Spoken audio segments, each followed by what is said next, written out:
दोस्तों, बचपन से ही हमें दोस्ती का मतलब समझ में नहीं आता और बुढ़ापे तक हमको दोस्ती चाहिए होती है।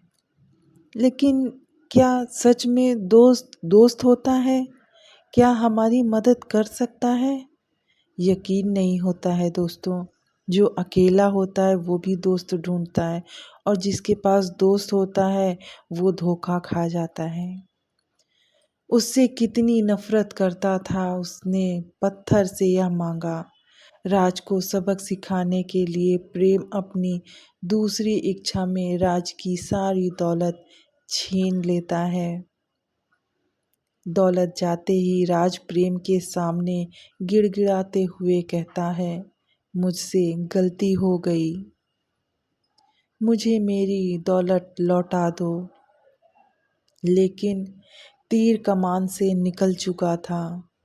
फिर भी उसे रोते हुए देख प्रेम उससे कहता है कि मैं तुम्हें अपनी सारी दौलत दे दूंगा, लेकिन पहले तुम मुझे पूरी तरह ठीक करो। दोस्तों, अभी तक अगर आप हमारे साथ जुड़े हुए हैं तो वीडियो को लाइक और चैनल को सब्सक्राइब ज़रूर करें। दौलत मिलने की लालच में राज पत्थर से अपनी दूसरी इच्छा में प्रेम को पूरी तरह ठीक करने को कहता है और अगले ही पल प्रेम पूरी तरह से स्वस्थ हो जाता है। लेकिन परिणाम स्वरूप राज अभी भी 1/3 शरीर से अपाहिज ही रहता है। क्या हुआ था आखिर ये दोनों दोस्तों के बीच में, इसी की आज ये पूरी कहानी है दोस्तों। दोनों इच्छा पूरी होते ही पत्थर अपने आप गायब हो जाते हैं। तभी प्रेम वहां से उठकर जाने लगता है। उसे जाते देख राज लंगड़ाते हुए उसके पास पहुंचता है और उससे उसके वादे के अनुसार दौलत देने के लिए कहता है। लेकिन प्रेम उसे किनारे हटाकर उसकी जिंदगी से हमेशा हमेशा के लिए दूर हो जाता है। दोस्तों, कभी किसी पर आंख बंद करके विश्वास कभी मत करिएगा। दरअसल राज की नफरत की भावना ने प्रेम का दिल तोड़ दिया था। राज और प्रेम कई वर्षों के दोस्त थे। आप ये भी कह सकते हैं कि वो बचपन से साथ थे। दोनों के पिता एक साथ काम किया करते थे। प्रेम भी अपने पिता की तरह काम करना चाहता था। वो इस दुनिया में एक सक्सेसफुल आदमी बनना चाहता था। इसीलिए वह बहुत कड़ी मेहनत कर रहा था कि वो अपने पिता का नाम रोशन कर सके। वहीं राज का पढ़ाई में बिल्कुल मन नहीं लगता था। इसीलिए वह प्रेम का भी मन भटकाने की कोशिश हमेशा करता रहता था। वो राज से बहुत ही ईर्ष्या की भावना रखा करता था। दरअसल प्रेम राज की तुलना में पढ़ाई में ज़्यादा होशियार था। उसके मार्क्स हमेशा टॉप के आते थे। इसी वजह से राज मन ही मन उससे नफरत करता था। लेकिन ऊपरी तौर पर वह उसके दोस्त होने का दिखावा बहुत ही अच्छे से करता था और ये बात उसको समझ में नहीं आ रही थी। एक दिन राज प्रेम से पूछता है, तुम सारा दिन पढ़ाई करते करते बोर नहीं होते हो? प्रेम मुस्कुराते हुए कहता है कि यार, जिंदगी में कुछ सार्थक लक्ष्य तक पहुंचने के लिए कड़ी मेहनत तो करनी ही पड़ेगी।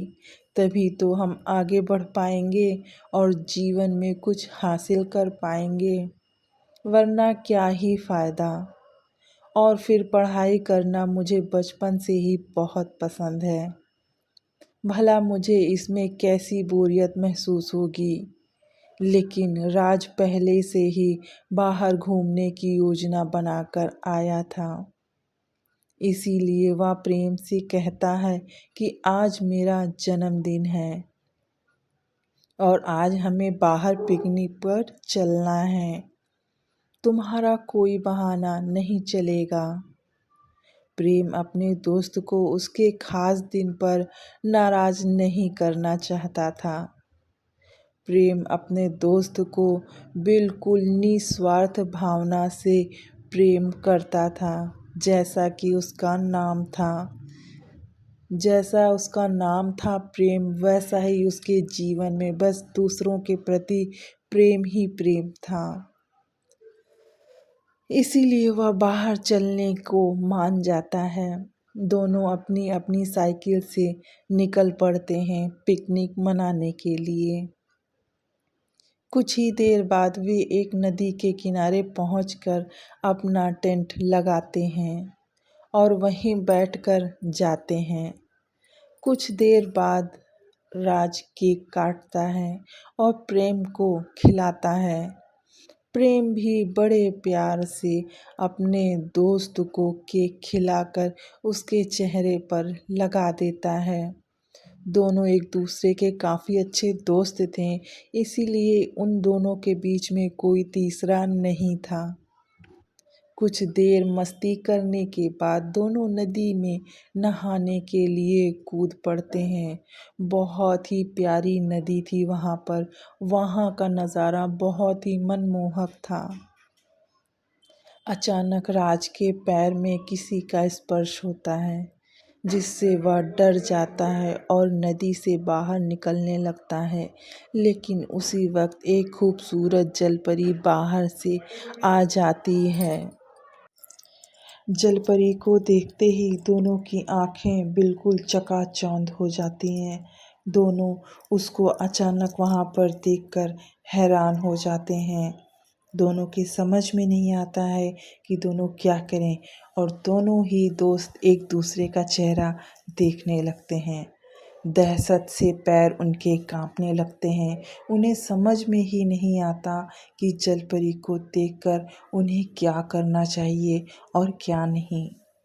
जलपरी दोनों के डरते हुए चेहरे देखकर जोर जोर से हंसने लगती है और कहती है कि तुम दोनों को डरने की ज़रूरत नहीं है। क्या मैं इतनी डरावनी दिख रही हूँ कि तुम मुझे देखकर डर रहे हो? क्या तुम्हें मुझे देखकर इतना डर लग रहा है? मैं इतनी खूबसूरत हूँ, तुम्हें मुझसे डरने की कोई ज़रूरत नहीं। मैं तो तुम्हें एक उपहार देने आई हूँ। उपहार का नाम सुनते ही दोनों की जान में जान आ गई। लालच बहुत बुरी चीज़ होती है दोस्तों। राज लालच भरी आवाज़ से जलपरी से उपहार के बारे में पूछता है। जलपरी नदी के अंदर से 2 पत्थर निकालती है और एक एक पत्थर दोनों को देते हुए कहती है कि ये एक चमत्कारी पत्थर है और हर पत्थर केवल 2 ही इच्छाएं पूरी कर सकता है। लेकिन यह सीधे तुम्हारे लिए काम नहीं करेंगे, बल्कि एक दूसरे के लिए जो कुछ भी तुम मांगोगे उसका आधा तुम्हें मिलेगा। दोनों राज और प्रेम जलपरी की बातें सुन रहे थे। जलपरी की आवाज़ इतनी मधुर थी कि वो बस उसकी आवाज़ में खोए हुए थे। लेकिन राज बहुत ही चालाक था। इतना कहते ही वह पानी के अंदर जलपरी चली गई। जलपरी की बात सुनकर प्रेम को थोड़ा संदेह हुआ, लेकिन राज की खुशी का ठिकाना ही नहीं था। वह उछलते हुए नदी से बाहर निकलकर खुशी से नाचने लगता है। प्रेम उसे खुश देखकर वो भी बहुत ज़्यादा खुश हो जाता है। कुछ देर बाद दोनों वापस अपने घर पहुंचते हैं। दोनों यह बात अपने घर के लोगों से छुपा लेते हैं। वो लोग सोचते हैं कि किसी के बारे में भी इसके बारे में बात नहीं करेंगे, अपने घर में किसी को नहीं बताएंगे जलपरी की बात। राज को मन ही मन लग रहा था कि प्रेम तो पहले से ही उससे बेहतर है। वह उससे बहुत ईर्ष्या करता था। वह उसके लिए क्या मांगे। वह प्रेम से कहता है, तुम मेरे लिए बहुत सारी दौलत मांग लेना ताकि उसकी आधी तुम्हें भी मिल जाए और मैं भी तुम्हारे लिए उतनी ही दौलत मांगूंगा।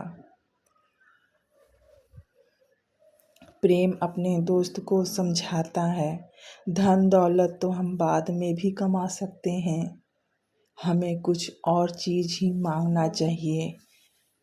राज को प्रेम की बातें बिल्कुल भी अच्छी नहीं लगती हैं, क्योंकि प्रेम जो है उसके मन मुताबिक बात नहीं कर रहा था। लेकिन राज उसकी बात नहीं सुनता। मजबूरी में प्रेम को राज की बात माननी ही पड़ती है और प्रेम के कहते ही राज के पास दौलत का खजाना आ जाता है, क्योंकि राज जो है प्रेम को अपनी बातों में बहुत ही चालाकी से फंसा देता है और शर्त के मुताबिक उसका आधा प्रेम को भी मिल जाता है खजाना। इतनी दौलत देखते ही राज का दिमाग बिल्कुल चकरा जाता है। वह लालच में आकर सोचता है कि मैं तो अब धनवान बन गया, क्यों ना प्रेम से उसकी सारी दौलत सब कुछ मैं छीन लूं ताकि वह मुझसे आगे ना निकल सके। इतना ज़्यादा दोस्ती में धोखा कौन भला कर सकता है। जिसको आप अपना मानोगे वही आपके साथ छल ज़रूर करेगा। वह अपनी जलपरी के दिए हुए पत्थर से प्रेम को पूरी तरीके से अपाहिज करने की कामना करता है और अगले ही पल प्रेम पूरी तरीके से अपाहिज हो जाता है। लेकिन शर्त के अनुसार राज के शरीर का आधा हिस्सा भी अपाहिज हो चुका था, क्योंकि इस जादुई पत्थर में वो क्षमता थी कि जो दोस्त एक अपने लिए मांगेगा, दूसरे दोस्त को भी वो चीज़ आधा मिलेगा। प्रेम अपने दोस्त का छल देखकर दुखी हो जाता है। उसे जाते देख राज लंगड़ाते हुए उसके पास पहुंचता है और उससे उसके वादे के अनुसार दौलत देने के लिए कहता है। लेकिन प्रेम उसकी चालाकी समझ चुका था। वो प्रेम जान चुका था कि राज उसके साथ क्या कर रहा है। प्रेम उसे किनारे हटाकर उसकी जिंदगी से हमेशा हमेशा के लिए दूर हो जाता है। दरअसल राज के नफरत की भावना ने प्रेम का दिल तोड़ दिया था। अपने दोस्त के जाते ही राज को अपनी गलती का बहुत पछतावा होता है। राज उसे जाते हुए देख राज लंगड़ाते हुए उसके पास पहुंचता है और उससे कहता है कि जो तुमने मुझसे वादा किया था कि तुम मुझे अपना आधा संपत्ति दे दोगे, जितनी भी धन दौलत मिली थी वो तुम मुझे दे दो। लेकिन प्रेम उसकी बातें बिल्कुल भी नहीं सुनता है। तो दोस्तों यही होता है ज़िंदगी में, इसीलिए आप कभी भी किसी पर आंख बंद करके भरोसा मत कीजिएगा। यहाँ भाई बहन कोई किसी का सगी नहीं होता है। कोई कोई रिश्ते होते हैं जो सगे होते हैं, लेकिन हर किसी पे ये बात लागू नहीं होती है। इसीलिए हर एक रिश्ते पर भरोसा करने से पहले अपने दिमाग का जो है आप यूज़ ज़रूर कीजिएगा, सोचिएगा ज़रूर, ये दिमाग में मंथन ज़रूर कीजिएगा और उसका क्या हल निकलता है वो आपको ज़रूर पता चलेगा। तो दोस्तों आज की ये स्टोरी आपको कैसी लगी? अगर अच्छी लगी तो लाइक और चैनल को सब्सक्राइब ज़रूर करें। मिलते हैं आप लोगों से नेक्स्ट वीडियो में। तब तक के लिए बाय एंड टेक केयर।